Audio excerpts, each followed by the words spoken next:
Ya, re, ya, tiene que no que re. Buenos días, señores pasajeros. Estamos recomendando Guareque para TOC, para presión, para artritis, para cáncer, para anemia. Se toma tratamiento, una taza en la mañana, taza media, taza tarde. La boca marca, la boca seca.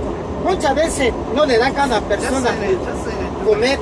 Se puede comer a toda clase de comida, carne de res, carne de pollo, de naturista natural.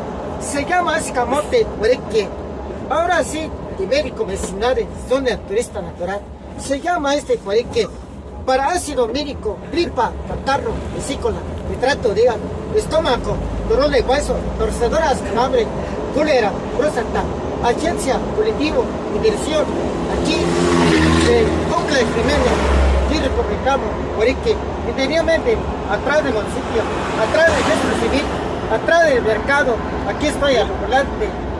Aquí por Lotes Santa Fulvia, número 233, allá de Ocla Jiménez, está lo Guareque. No corra dieta, se puede comer de todo, carne de res, carne de pollo, son de naturista natural.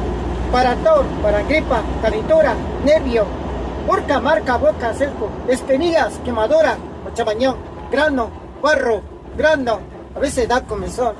Tómase tratamiento, una taza a la mañana, taza a media, una taza tarde.